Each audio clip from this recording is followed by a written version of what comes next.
It started small. It happened on a Friday afternoon. My 6-year-old daughter Evie, who was in first grade, got a ride after school from the mother of one of her school friends. Since they were passing through anyway, she called me and asked if I could take Evie home with me since they lived nearby. I said yes. Instead of slowing down, she simply pulled the car to the curb to let my daughter out. Evie, who had been waiting impatiently for me, jumped out of the car and ran across the street to our driveway. Just as she had been trained to do, she stepped out from behind the car. She was hit by a driver traveling in the opposite direction. She was so excited she forgot to look both ways. I immediately called 911. Within minutes, both the ambulance and the police arrived. My wife, whom we had been with for 7 years, was in a nursing home and working her regular shift. Nursing home rules require that all cell phones be locked in a special locker during work hours. On the way to the hospital, I called them to ask them to tell me what was going on with my wife. That's when I learned that due to an unexpected downturn in nursing home operations, all full-time employees had been asked to use some of their accumulated permanent time off to save some from being laid off. Today, my wife decided to use some of her time. The small problem was that when she left for work in the morning, she would put on her nurse's uniform. It was a small thing, but it didn't fit right. I didn't realize she had the day off. If she was going to use her accumulated time, she usually discussed it with me first. I wondered if she had taken some private work elsewhere to help someone in a time of need. The only thing I was sure of was that the receptionist had deliberately fed me bullshit. It was a small thing, but it stuck in my mind.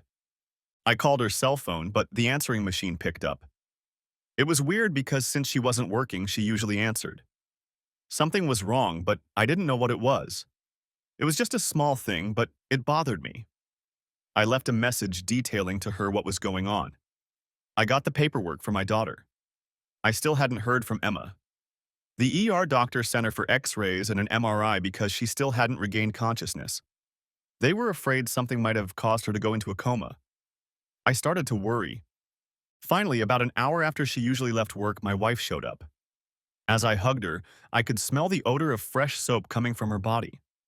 It was the kind of odor I usually found on her right after a shower. I immediately realized that something was going on, but I didn't know what. But it was just a small thing. The problem was that there were too many of them. Now I knew something was going on, but I didn't know what.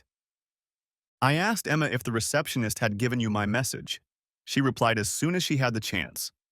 I was busy with a patient that needed to be transferred to St. Francis, and you were here in the southeast. I knew she was lying, but I let it pass. This wasn't the time or the place. 2 women had lied to me today. I knew I had to find out why. What started out as a normal day led to lies and a few little things that didn't add up between us. The only thing I knew for sure was that my wife wasn't acting like her usual self. We were just finishing up the checkup when the apple of my eye started to come around. I'm glad that as a father, I was there for her. The doctors decided it was best to keep her overnight for observation since she had been unconscious for so long. Around 10 p.m., when she fell asleep, we headed home, stopping at the Taco Bell cafe on the way. After eating and drinking a cold beer, we headed to bed. That Saturday, our little angel was allowed to come home. We were lucky that there were no serious injuries. When we got to the hospital, our family doctor was already examining her. I was impressed because Dr. Ronald Foster seemed to take his job seriously. Before he left, he told us to call the office and schedule a follow-up appointment in 3 weeks. He explained that sometimes problems related to an accident can show up later. Without follow-up, you may not be aware of them. According to him, it's best to be careful in these situations while they are so young. When we got home and settled in, I asked Emma again how her Friday had been. The answer didn't satisfy me. She usually told me if something funny happened or if a new transfer came in from the hospital.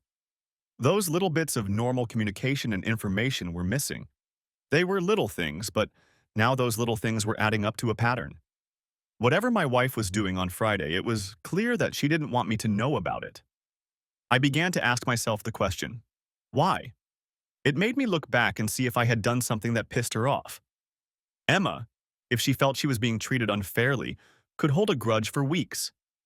Emma and I were sweethearts throughout middle school. From the moment I first met her in junior high, no one else existed for me. Although we broke up 3 or 4 times, we always ended up together in the end. Emma had a bad habit. When something caught her attention, she would start studying it to see what it was that attracted her. It was at times like this that we would break up. I just thought it was part of growing up. I'm sure she will outgrow this stage. Each of these breakups happened because she was interested in someone or something else. I was a member of the Jackson High School soccer team. She was a cheerleader. We were both very popular students. Everyone thought we should be together, but in my senior year of high school, we broke up because I saw that it wasn't going to work out. After graduation, I joined the fire department and was working my way up the career ladder. She got her LPN certification and started working towards becoming a registered nurse. It was the fact that I was injured while fighting a fire that got us back together. 6 months later, we were married. Our daughter was 2 years old when Emma became a registered nurse. Emma had shoulder-length black hair, blue eyes, and a very attractive figure. Everyone who knew her loved her for bringing joy to people. What puzzled me was that in our years of marriage, we never had any major conflicts or problems. A few months ago, we thought about expanding our family. On Sunday, we were invited with our daughter to an afternoon barbecue. It was an outdoor party around the pool hosted by one of her coworkers. We prepared by wearing bathing suits under our regular clothes. We were all told to bring something to wear. On the way, I stopped at the grocery store to pick up the groceries we had decided to take with us. There was enough smoked meat and buns for about 16 people. These were the top-grade franks that I always boiled before putting on the grill. They were made in a natural casing, and the boiling gave them a richness and bulkiness that was hidden when they were grilled out of the package. Instead of being dry, they became moist when grilled, and you could smell the smoke flavor in every bite. I discovered them quite by accident, and now I only eat them. I called them smoked because that was the flavor that was so strong. It turned out that the way I cooked them made them a hit. I ended up making it so that we always had more meat than bread. That Sunday, no one paid any attention to me as I stood in the kitchen at the stove and cooked the franks in salted water. I watched them until they puffed up, which didn't take long. Once they reached that state, I drained the water and dried them before sending them to the grill. My wife Emma was talking to our host Oliva, standing at the patio door. Oliva was the head of the human resources department where they worked. They were both looking toward the pool where our daughter and her son were playing with a few other people. I didn't pay attention to what they were saying to each other until the very end. What I heard in that moment hurt me deeply. It shook me to the core. It was through their conversation that it became abundantly clear to me what was going on. Dr. Ronald Foster, an insanely popular single physician, used to come in every Friday afternoon to check on his patients and residents, Oliva said. Now he only shows up on Fridays when you have time. It makes some of us wonder if something unusual is going on between you two. If so, what should I look out for? No, not really, my wife replied, while looking more than flushed, as if she really didn't feel like discussing the matter. I knew that this look usually meant she had been caught doing something she didn't want to explain. I now knew of two people whose normal Friday night routine had suddenly changed. I also knew that Emma had a very good reason why she didn't want the truth to come out. She was keeping something very secret, and that wasn't normal for her. We're just professional friends, Emma tried unsuccessfully to explain to Olive. He likes the detailed behavioral reports on his Alzheimer's patient that I send him. He says it makes his medical care easier. Well, that's not what they talk about in the hallways, Olive said. Whatever's going on between you two, it's best to keep quiet about it when you're at work, or the rumors about you two will only get worse. I'll be sure to tell him about it the next time I see him. I have another doctor's appointment scheduled for next week, Emma said. I think I'd better go check on Evie. I watched Emma walk away to check on our daughter who was in the pool. The words came off my lips. Son of a bitch, she's lying. She doesn't have a doctor's appointment next week. Oliva heard me and turned around, seeing the shock on my face.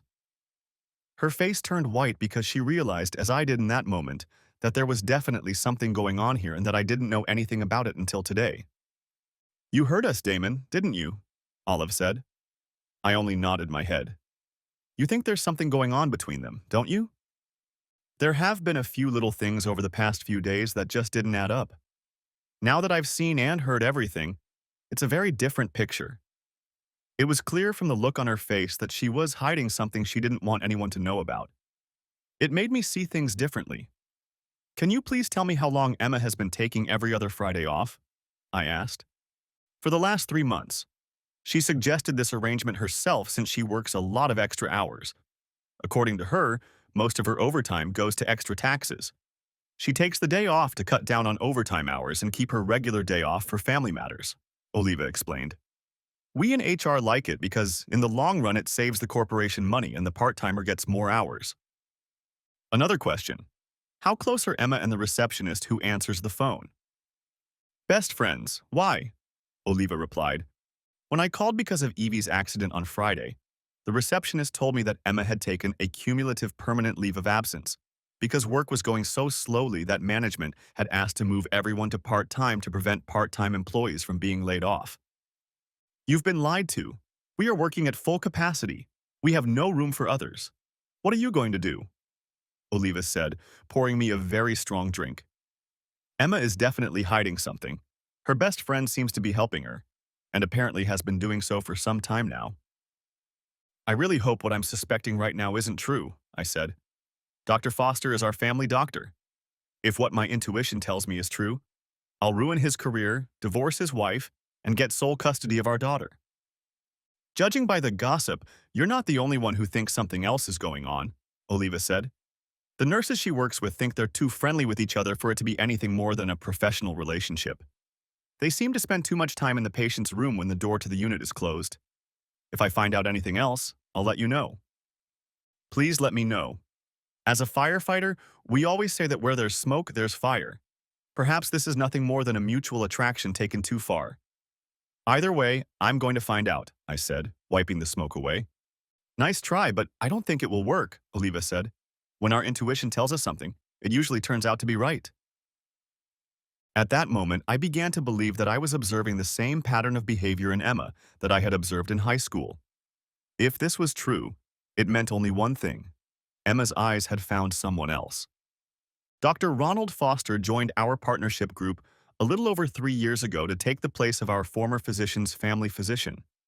Due to his age, he was having a difficult time at the local hospital, and the group partners he was a part of had actually forced him to retire. Emma was a registered nurse and got her license while working at Southeast Hospital before moving on to a nursing home. Southeast Hospital, a teaching facility, wanted to look more youthful, and if our former family doctor wasn't going to self-medicate or go on a diet to achieve that look, it was time for him to go. It's sad when a medical organization puts science and image ahead of time and experience. For the next 6 weeks, I worked a 6 to 6 p.m. schedule, 4 days on the job and 4 days off. It was time to ask for the help I needed. If anything, my work schedule gave them the perfect opportunity to do whatever they wanted without being caught. My loving wife was causing so many doubts with her behavior that I decided to take a step I thought I would never have to take. Before taking the smoked meat to the grill, I sent a text message to one of the team members I regularly worked with, asking him to call me in 5 minutes. When he called, I was standing next to my wife. Before answering, I told my wife that since it was work-related, I was going to go outside to be alone. After answering him, I asked him to wait and walked out of the backyard. Truth be told, I only did this because I didn't want Emma to hear this conversation. Bob, do you remember the team we put together when we needed to find out for Glenn what was going on with his ex-wife a couple years ago? I asked. Of course I remember, Damon. It worked very well and didn't take long, Bob replied. Who needs our help this time? Me. From what I've learned, I believe this has been going on for at least the last 3 months.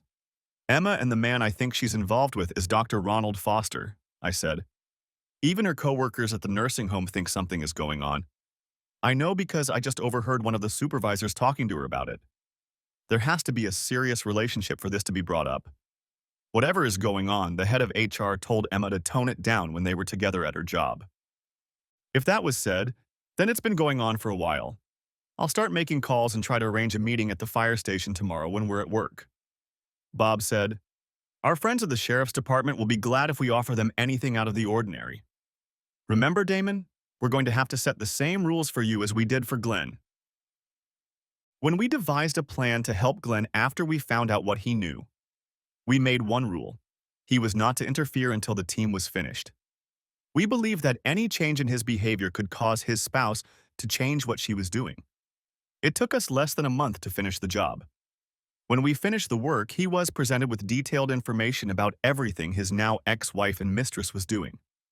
The attorney said the information was so detailed that not even a worm could have slipped through it. Glenn won the divorce and was awarded primary custody of their 3 children. We met that Monday night right after dinner, in the meeting room at the firehouse. 6 members of the sheriff's department, 5 firefighters, and 2 police officers were present. I told them everything that had happened on Friday and what I had learned since then. Everyone agreed that there was definitely something going on here. I gave them a description of my wife's car, her license plate number, and her normal hours of operation. She worked 8 hours a day, starting at 7 in the morning and ending at 3:30 in the afternoon. They asked me to get copies of our medical records for the past 2 years from a file cabinet kept in our home. They wanted to make sure that Dr. Ronald Foster was still our family doctor by reviewing the medical billing records. If they had a romantic relationship, he was to assign us to another doctor from their limited partnership practice. I was then asked to leave the room so they could plan who would be doing what case and when. On Tuesday morning, as I was walking my daughter to the bus, I saw my retired neighbor getting the morning paper. I went over to say hello. We got to talking and he asked why the doctor had stopped by last night. Are you sure it was a doctor? He said he was wearing a white overcoat when he got out of the car. I saw him take it off and leave it in the car before he came to your door. Your wife had opened the front door and was waiting for him. He was still in the house when I went to bed around 10 o'clock, he said. I hope it's nothing serious. I replied that I didn't know why, but would ask my wife about it when she got home. As I approached the house, I realized that my fears were correct. Grabbing my cell phone, I walked over to my neighbor and showed him a picture of Dr. Ronald Foster from the medical group's Facebook page. He said it was the same doctor he had been seeing. Emma called and said she would be late. I ended up taking Evie, our daughter, to her mother's house so I could get to work on time. I told Bob what the neighbor had said and gave him copies of our medical records and insurance certificates. They confirmed that Dr. Ronald Foster was still our family doctor. The last time my wife had been to see him was 2 weeks ago. The following Tuesday, while my wife was at work, some boys came in and started doing something around the house. I wasn't allowed to go in the house until they were done, so I sat and chatted with my neighbor about this and that. My neighbor said that the doctor's visit last week wasn't a medical visit, was it?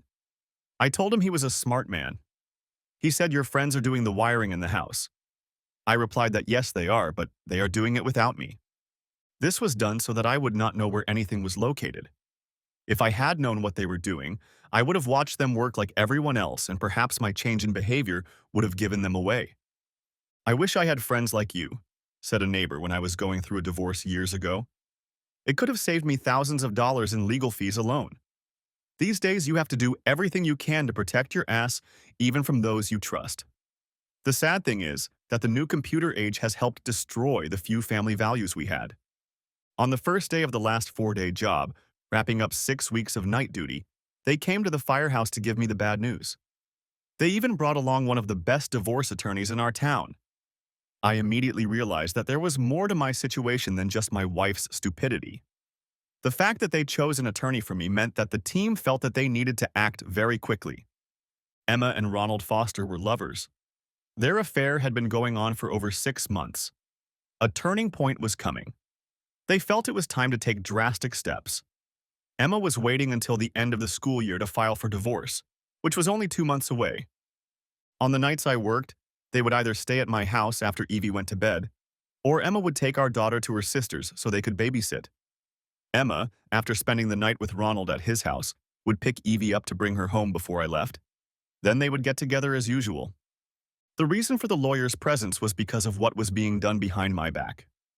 Emma, with the help of Dr. Ronald Foster, was planning to use mental cruelty grounds against me. They wanted to prove that I was an unfit father and a danger to my daughter's well-being. Emma, by virtue of her profession, believed that false accusations backed up by the recorded medical history they were creating would be enough for the court to award her sole custody of our daughter. She wanted me to have limited contact with Evie, visiting her only under supervision. Her ultimate goal was to anger me and my parents to the point where we would decide to walk out of their lives forever. As I sat and listened to them, I wondered what I had done to my future ex to make her so dirty and vindictive. The 60-page report had dates, pictures, and some pretty explosive ones of the two of them doing it. Several notarized statements that their relationship had lasted at least 6 months. There were even transcripts of conversations between the two of them as they worked out plans together on how to destroy me. After the last night shift this week, I decided that she would be sued. We will also file a complaint with the state medical board against Dr. Ronald Foster, and it will be filed the same day. We will attach evidence that he was still serving as our family doctor at this time, according to our bills. We have raised the issue that since they talked as a couple about setting me up, could he have forged my wife's information and my medical records to back up my soon-to-be ex's claims of mental cruelty? A copy of the divorce petition would be given to the local child services office explaining that I was taking my daughter out of town so they could investigate me and my wife without my intervention. The letter explained that we were doing this as a preventative measure. I was supposed to go on a 3-week vacation as soon as my work shift ended this week. They suggested I take my daughter out of town. The vacation had already been approved. One of the firefighters on our crew was one of the department heads. In their presence, I called my retired parents and offered to use my dad's van and go on a 3-week vacation the day my last shift ended. I told them I needed them to do it and I would pay the expenses. They agreed, but wanted to know why we had to do it in a hurry. I told them I would explain to them when we hit the road. My newly hired attorney was shocked when I offered to sign over parental rights to my parents until the divorce was finalized. He said it was a brilliant move under the circumstances. If Emma has already filed a complaint with Child Services, it shows that you are looking out for the needs of the child first. If we don't clear my name, it will show all concerned, even the legal ones, that I'm protecting my daughter and putting her needs first. I will prepare the papers, he said, but be sure to have them notarized within 24 hours after we deliver them to your wife. I had just finished my last evening shift and returned home in time to see my wife off to work. As usual, on her way out the door, she kissed me on the cheek. As soon as she pulled out of the driveway, I made a quick phone call. Evie and I began packing clothes for the unexpected trip. A representative from the sheriff's department, at my request, informed the principal of the school what was going on and why I had to pick up our 6-year-old daughter from school. At 8 a.m., my parents drove up in their car. We loaded and packed our belongings into the van and then hit the road, and by 9, we were on the road. Out of respect, I called Oliva to let her know what was going on. She told me that while the two of them were in the nursing home, after talking to Emma, everything was strictly professional. The rumors began to subside. I explained that I now had proof that their affair had lasted at least 6 months. As a result, I would have to serve her tonight while she was at work. Oliva said she would be a witness and let me know how it went. I then joined my daughter in my parents' huge van. As we drove out of town, I handed my mother a legal envelope with all the details. Asked her to read the whole thing. My father asked what was going on. I recently found out that Emma was planning to divorce me at the end of the school year, I explained. What Mom is reading is what we found out and were able to prove. Her lover is our family doctor, and they were going to make me look really bad. If they hadn't been caught, they would have set it up so that by the time we got through the court system, I'd never be able to see Evie again. So we're leaving town because it's going to get very explosive for a few people in the next few days, my father said, and it's best if you and our granddaughter aren't around. Let's do this. Emma will be taken care of while she's at work today. This morning, the state medical board received a formal complaint about Dr. Ronald's relationship with one of his patients. This woman is my wife. I'm filing a possible ethics violation. This is going to be a very unpleasant picture. Children's Services gets its own notice of everything that goes on, along with what the moms read. He'll lose his license to practice for at least a year or more if he's found guilty.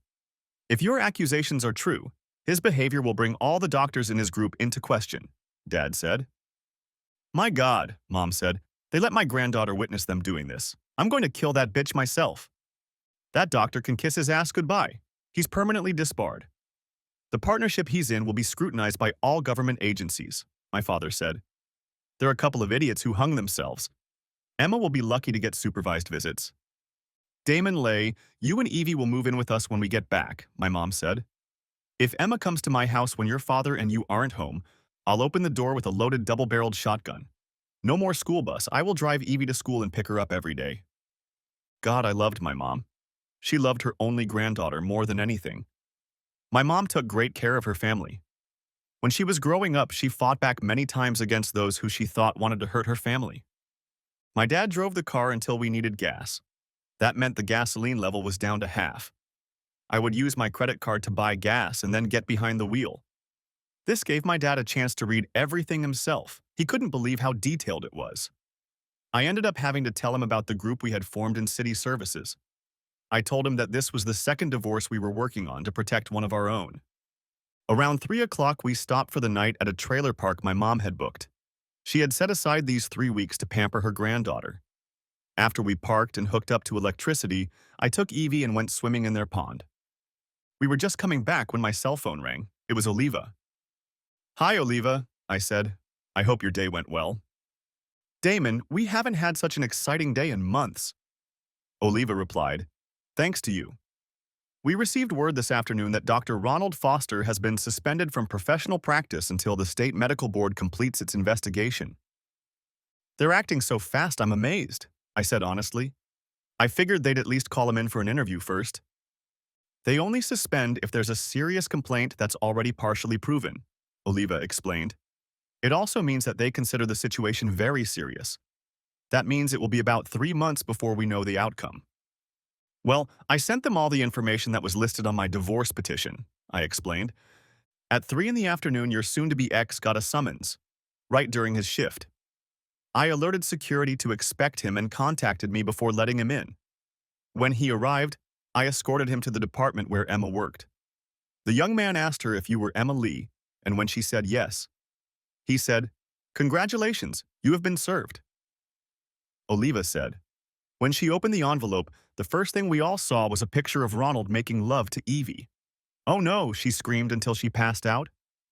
'Hell, my lawyer let her see it first,' I said with a laugh. That's a credit to her." "Did the state get a copy of that picture?" Olive asked. "Probably the same way if I know my lawyer," I answered honestly. "Then the state really had no choice. Dr. Ronald Foster was having an affair with a patient," said Olive. "I didn't believe you could do it. We have a pool in our office now to see how long it would take him to lose his license." "My father thinks he's lost it forever as far as our state is concerned," I said. "Emma and Ronald, we found out, created a false medical history that I had mentally abused her so she could get sole custody. If that can be proven, criminal charges will likely be filed. It's horrible, but her problems are compounded by the fact that now everyone knows she let her daughter see what she was doing to Ronald," Oliva said. "The rumor mill here now runs like a rabbit.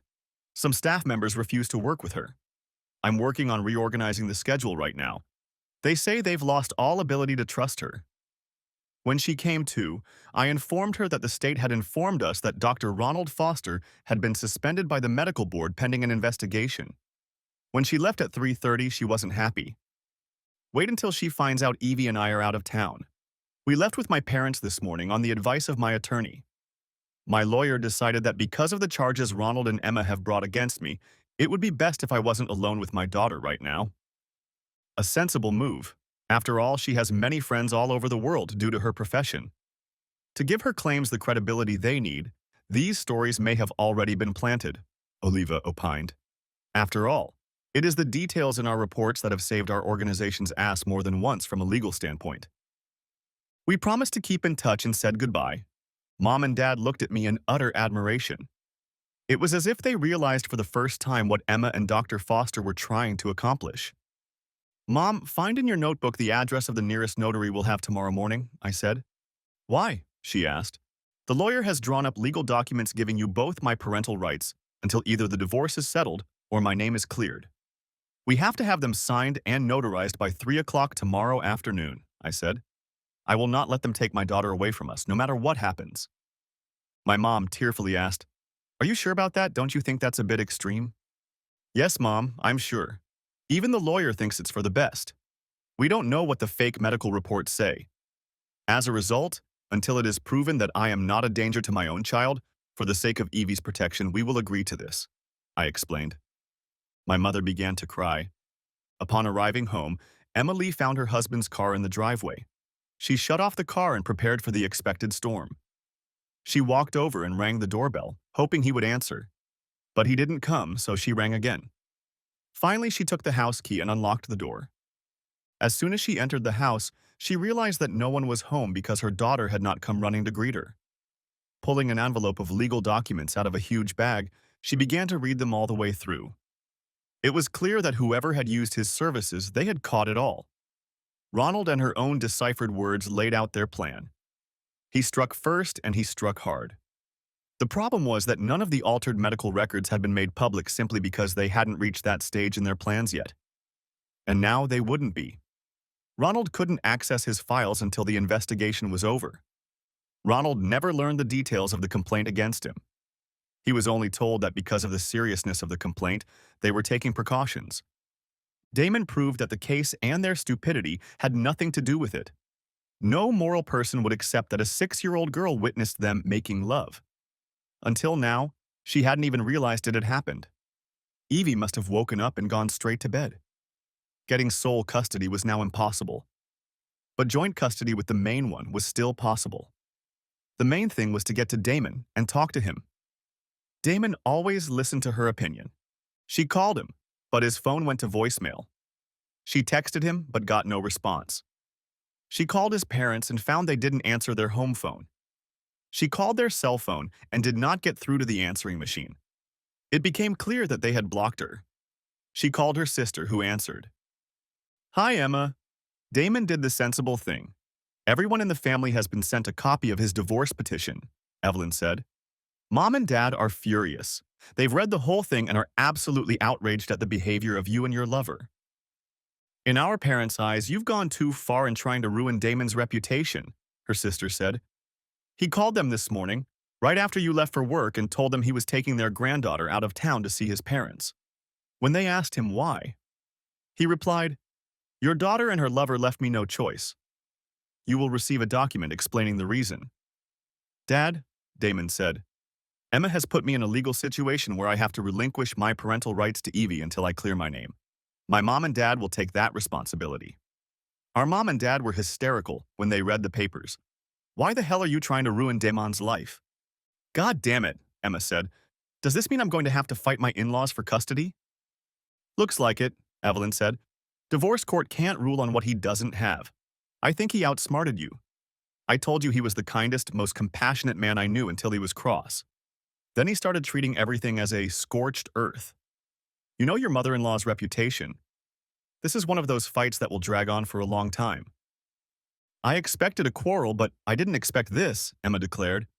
"I thought I had created a win-win situation for myself." "We were all sent what you received because the cover letter said it was a certified copy of the divorce petition. A certified copy was also sent to the state medical board," Evelyn explained. "You and your lover Ronald were trying to destroy it to cut his daughter Evie out of your lives. If you were in that situation, what would you do?" "Shit," Emma said. "He's making an attempt on my boyfriend's career and our future.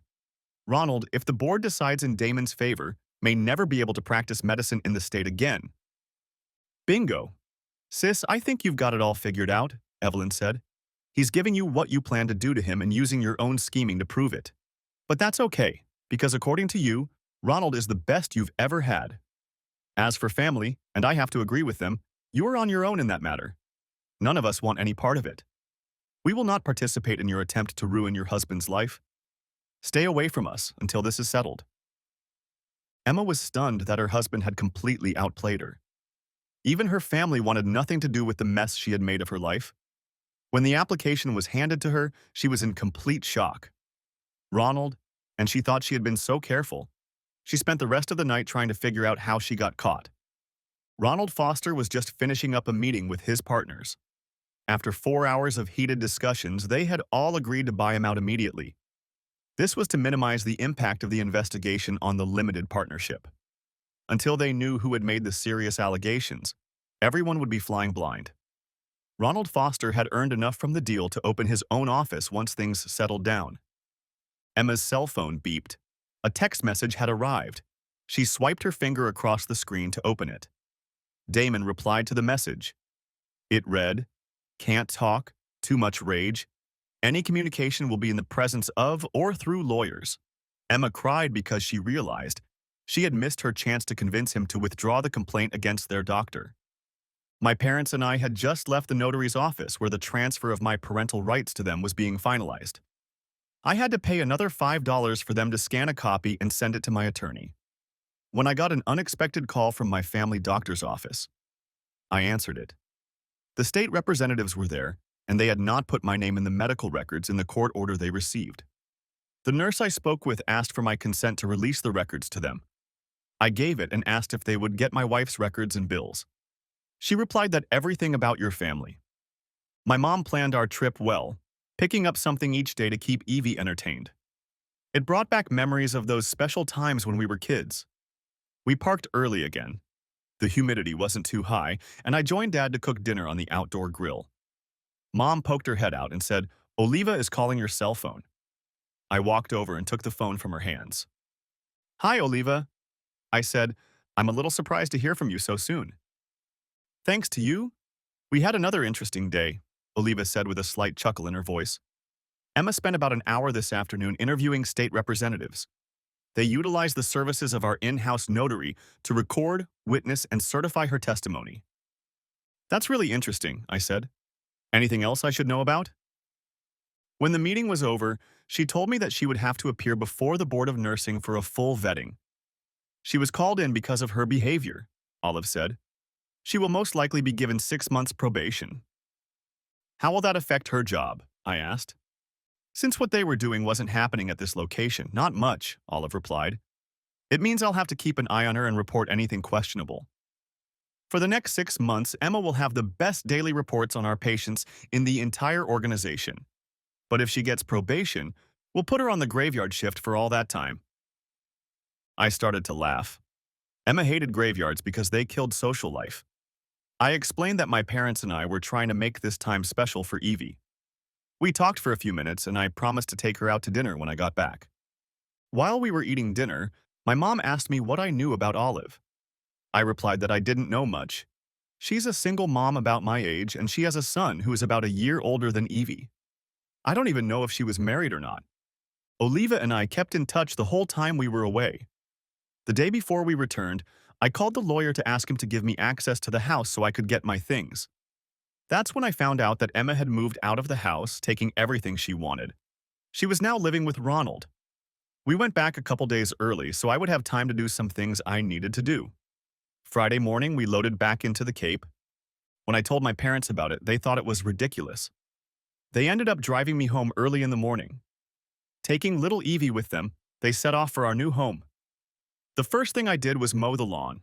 Before I could finish, a neighbor walked in with a cold beer. The only thing he could say was that it was a well-played move. Your marriage breakup was reported on the local news. I called a locksmith to come and rekey all the locks. After lunch, I got busy cleaning up the mess Emma had left behind. I called my mom and asked if she needed to pick up anything from the house. She said no, just the rest of your and Evie's clothes. What was left, I decided to sell along with the house. I loaded up all the leftover canned and frozen food and took it to the food bank. Then I went back to clean out the refrigerator. I took the stuff home, and my mom made me leave all my clothes in the laundry room. She wanted all the clothes washed before we started using them, in case something happened to them. It was now about 4 in the afternoon, and I picked up my cell phone. Olive picked up on the first ring. "Hey, Damon, you're back," Olive said. "When did you get back?" "This morning. I've been tidying up the house all day to get it ready to sell," I said. "I was wondering if you and your son would like to have dinner with me and Emma." "If he was home, we'd love to, but he's with my mom this weekend and I'm free," Oliva said. "Okay, then I'll leave Evie with my mom and pick you up at 7. Where would you rather go, Outback or Red Lobster?" "Red Lobster sounds great," she replied. I dressed up a little for dinner. I put on a shirt, pants, and leather shoes. Since I had made reservations, we were immediately escorted inside. We had a good dinner, and I learned a lot about her. She had never been married and was basically raising a 7-year-old son on her own. Her father had been a firefighter at one time. My first day of work was to be on Sunday. The state had not yet made a decision about Emma and Ronald. The general consensus was that the longer this went on, the worse it would get. I told her about what we had been doing as a family with Evie for 3 weeks.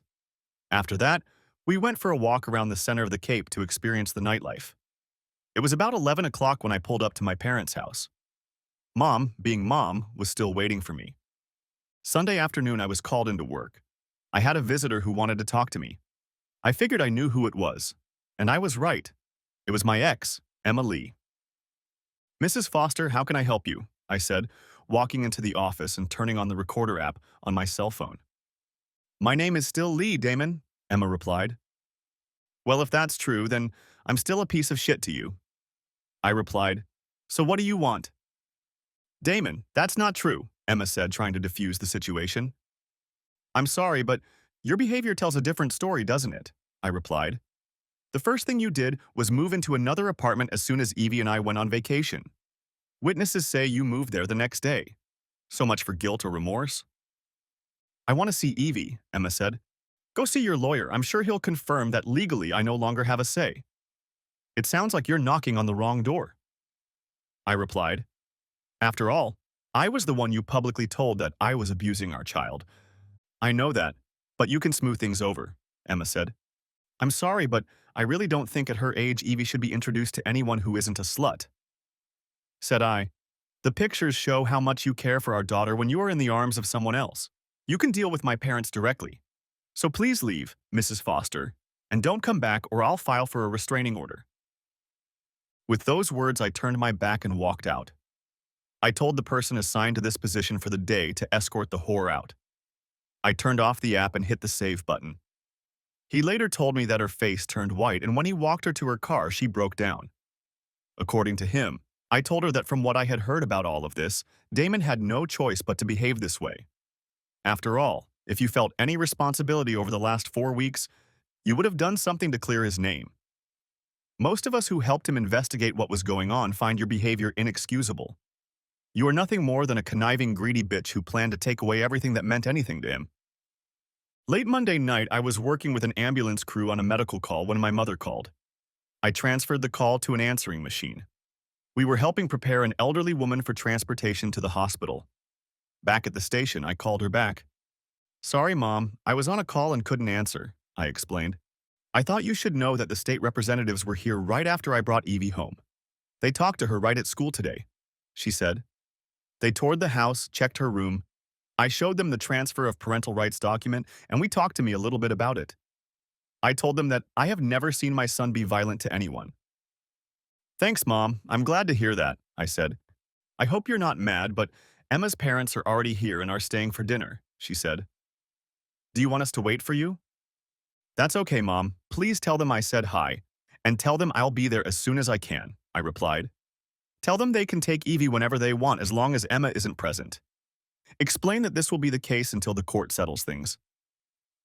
I ended up staying late because one of the men working the evening shift was able to come in before 8, and I stayed to make sure I wasn't understaffed.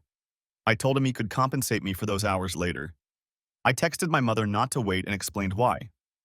I was just getting into my Ford Escape and heading home when I got a call from Emma's father. Hey, Dad, how was dinner? I said. Great. Both me and my wife enjoyed it, my dad said. Damon, my wife and I want to thank you. Gracie told us what you told her. We are very sorry for what our daughter did.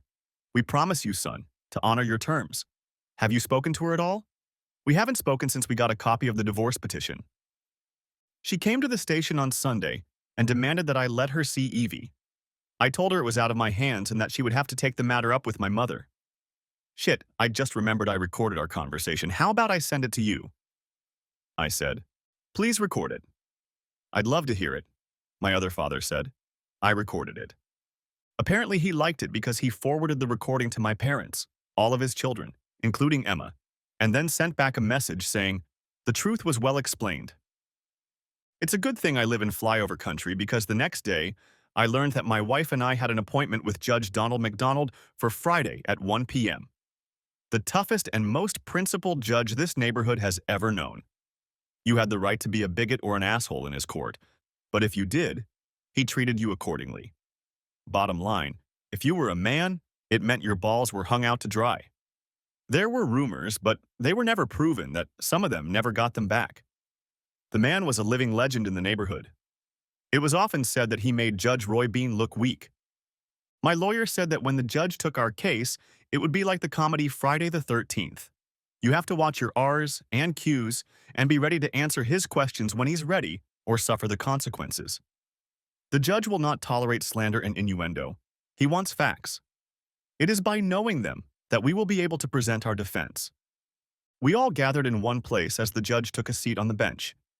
Emma's lawyer wanted visitation rights with Evie, and to do that, he needed to get my parental rights terminated. My lawyer pointed out that I had voluntarily relinquished my parental rights to my parents because of the accusations made by my wife and her lover. Damon Lay swallowed his pride and put his daughter Evie's needs first. He has not been alone with his child since he found out about the allegations made against him because of the situation his wife put him in. We recorded the conversation we witnessed. Damon explained that Emma Lee would have to take the matter up with those with parental rights, namely her parents. The judge asked to hear the conversation, so my attorney took my phone and we turned on the recording through the microphone sound system. Everyone could hear. Emma was not impressed that she had to listen to it all over again. My lawyer then presented a notarized statement from a witness who told the rest of the story after I left. The judge asked to see the transfer of parental rights document, and my attorney handed him a copy. A slight smile came off his lips as he read it. Turning to my wife's attorney, he pronounced, "Is it true that it was because his ex-wife accused him of mental cruelty that he did what he felt he had to do?" My wife's attorney replied, "Yes, but she was under a lot of emotional pressure at the time. Now that she is out of the relationship, she has regained her equilibrium." "Is the case being investigated as it was explained to me?" "Yes, the case is being investigated, but there is no decision or ruling yet," my wife's lawyer said. "I'm going to read what the termination of parental rights document says." The judge said, "I voluntarily relinquish my parental rights until the issues regarding my parenting skills are resolved by the state agencies investigating me or until the court rules after receiving evidence that I am not an abuser." There are 2 agencies currently investigating, correct? There are 3. The State Medical Board, Children's Services, and the State Nursing Board, my attorney explained. Brilliant. It's just one big mess. How long have these investigations been going on? Judge McDonald asked. About a month, replied my attorney. Judging by the length of the investigation, it's not just the typical he said, she said problem. Really? The judge asked. On page 32, in the second and third paragraphs of Damon Lee's divorce petition, it explains why the 3 commissions are still investigating this case, my lawyer said. We all watched as the judge pulled the letter out of the folder and read it. His face took on a serious expression. He put the papers aside, looked at my wife's attorney. Let me make it clear that no divorce can be granted until all 3 investigations are completed. I will not interfere with an investigation that could lead to criminal charges. From what I have read, it appears that one of the parties in this situation is here because of possible criminal actions on the part of the others. I have to take that possibility into consideration.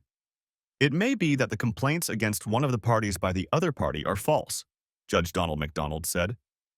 The decision to terminate Mr. Damon Lee's parental rights stands. I want to acknowledge the wisdom he is showing the court by his actions. It takes a special type of parent to put a child's needs first. He did what he did to protect both the child and himself. The behavior of both biological parents towards the child came into question because of the behavior of one of them. He found it best to remove himself from the equation. So I have to agree that until we see the reports from the state, no final decisions can be made. Mrs. Emma Lee's suit for visitation must be brought against the child's other legal guardian, which he is not. Court is adjourned, the judge said. The expression on Emma's face spoke for itself. She didn't like the fact that what I did was deemed legal. Emma was furious because she hated to lose. As we were leaving the courtroom, she approached me. "Damon, how did you guess?" Emma asked. I replied, "It's just that a lot of little things didn't add up between Evie's accident and the barbecue at Olive's. Do you remember the phone call I got that Sunday?" Emma asked, "Yeah, why?" "I didn't realize right away that you were acting the way you did in high school when you were interested in someone else," I said. "That call to me was in response to a text I'd sent a few minutes earlier. By the time it was over, you were already under investigation." Her face went completely white. It hadn't occurred to her that she had given herself away. Until that moment, she'd thought someone had told her that. "If you keep track of the little things, a whole story eventually emerges from them," I said with a smile. "Considering how detailed you are about your patients, you should have known that." I didn't need to tell her that, but I liked getting to the bottom of things. It made her even more angry because I had the biggest grin on my face. As I left the courtroom, I slipped into the men's restroom and ran into the judge. I thanked the judge for his decision. It was my pleasure, Judge MacDonald said. When I read the facts, everything was so black and white. One question. Was it your lawyer who suggested you do this? No, it was me, I said. Knowing my wife, I realized she would do or say anything to make my situation worse. I could see that I had driven myself into limits that she thought she could control. A friend told me that because of her profession, she knew many powerful people who could influence the outcome of the situation. I did it to remove myself from that state the only way I could. Had you not done so, she would have not only gotten not only visitation rights but custody rights, given the seriousness of the allegations against you, the judge said frankly. Your preemptive strike put an end to all of this. I hope your name is cleared soon. So do I. On Saturday night, there was a back-to-the-60s style dance in a building in the fairgrounds. I had a couple tickets. I called Olive and asked if she wanted to go. She said she'd love to, but she was having dinner with her parents first. Would you and Evie like to go? I said yes. It was interesting. It had been a long time since I had enjoyed my overprotective father. Evie and Olive's son, Terry, got on very well. Olive's dad seemed a bit boring to her. I think she noticed this because I heard her tell her father to back off. I know Damon is a good, honest man, Olive said. How the hell would you know what kind of man he is? He growled back. His ex-wife accused him of all those things everyone whispers about behind his back. Dad, Olive said, he works at the number 3 precinct. He thought for a second, then smiled and said, Oh shit, why didn't you tell me about that? He modestly held out his hand and said that firefighters need a certain type of person to work as a firefighter. Now I know that everything they tell you about you is bullshit. You are always welcome here. They offered to keep Evie overnight, but I explained that she had to spend the rest of the weekend at a relative's house. So I had to explain the whole situation. The dance went well. There is nothing more enjoyable than dancing to old songs like Twist and Shout, all the Beach Boys songs, and early rock and roll. Some of the doo-wah band songs were her favorites because her mom used to play them when she was growing up. I walked her to the door. When we said goodnight to each other, she leaned over and kissed me. Damon, I know it's too early, but I was wondering when you'd be ready. She said this before saying goodnight to me. It was a little over 2 in the morning when I walked into my parents' house. My mom was waiting for me again. We talked about the night before and how much I enjoyed it before I went to bed. The lawyers were in the process of dividing up the property and we put the house up for sale. It was slow going. It had been 3 months since the breakup and finally there was a breakthrough. The state medical board found Dr. Ronald Foster guilty of several ethical violations. Chief among them was altering medical records for personal gain. His attempt to ruin a man's life to take his wife was taken very seriously. His license to practice medicine in the state was permanently taken away from him. Oliva called after hearing the news and woke me from my sleep. I went back into the night and slept for about 2 hours. As a result, I was over the moon and too excited to go back to sleep. My mom was thrilled to death when I broke the news to her and my dad. When I came out to them dressed, my mom asked me what was wrong. I replied that I was going to see if the woman who had been standing next to me for the past few months wanted to go to lunch. Mom smiled and replied that it wasn't time for us to go out with Olive yet. It was about 12 when I walked into the Chateau nursing home in Cape. I was dressed semi-formally. The first person I saw was the receptionist who had lied to me months ago. Her face turned white as I approached the counter at the main entrance. Could you please contact Oliva Jones and let her know that there is a gentleman here who would like to know if it would be okay to have lunch with him? I asked. I watched as she picked up the phone and dialed Oliva's number. A few minutes later, Oliva appeared with a huge smile. After greeting her, I pulled her to me and kissed her forehead. Then, hand in hand, we walked outside. We went to Logan's Roadhouse restaurant for lunch. You know we're the center of attention for all the gossip columnists now, Oliva said. Emma already found out about it from the gossip queen, the receptionist. That's her problem now that I've been vindicated. I'm not going to look back, I replied. Besides, my new girlfriend is probably tired of waiting for me to get off my ass. I must have said something right because Olive's eyes got kind of watery and her 1-hour lunch turned into 2.5. I found out later that after I drove Olive back, the receptionist informed Emma how happy and in love we both looked. Emma was about to find out that there was trouble brewing in her paradise. The local CBS station reported it at 4 o'clock in the afternoon. It turned out that Dr. Ronald Foster and Emma Lee had conspired to destroy me by forging medical records. That same week, the Board of Nursing placed Emma on probation for 1 year. Oliva transferred Emma to the cemeteries, as she should have. Emma and Ronald's relationship became unstable. It didn't help that she found out she was pregnant. Ronald began looking around to see if he had any other options. Quickly finding out there were none, he took a job as an orderly at the Lutheran Home for Veterans, working the graveyard shift. It was the last night shift of a 4-day tour of duty when I arrived at the station and saw a congratulatory banner hanging there. They called someone to fill in for me. Oliva, her son, and parents were there, along with our captain. My parents and my daughter were there too. I had just been promoted. I found out that it was held up because of what I had been through. That meant no more shifts for me. I now had a junior manager position, a 5-day, 8-hour workday with weekends off. During a party, I overheard Bill Jones tell the captain that if fate favored him, he would soon be my father-in-law. It was about 2 more weeks before we were back in Judge McDonald's office. The terms of the settlement agreement were approved, and I was granted a divorce on the grounds of adultery. One night, Ronald Foster disappeared, leaving Emma alone and pregnant. It was Labor Day weekend, and I took Olive for a walk to one of the local state parks an hour before dusk. I had one small thing to do. It required getting down on one knee. Of course, she agreed. Our families got together and planned a barbecue Monday afternoon at Oliva's house, so I had just finished cooking my favorite franks. When Oliva's mother, Odessa, saw the engagement ring and rushed into my arms, I was busy holding out my arms to them. "When were you going to tell me?" Odessa asked her daughter. "After we finish eating," Olive replied, smiling broadly. Bill saw his wife's eyes and said loudly to her, "What's wrong?" Everyone froze because he had our full attention. "Oliva and Damon got engaged and are getting married," Odessa said. "We got married the week before Halloween. Emma is now allowed to see Evie when she's with her parents.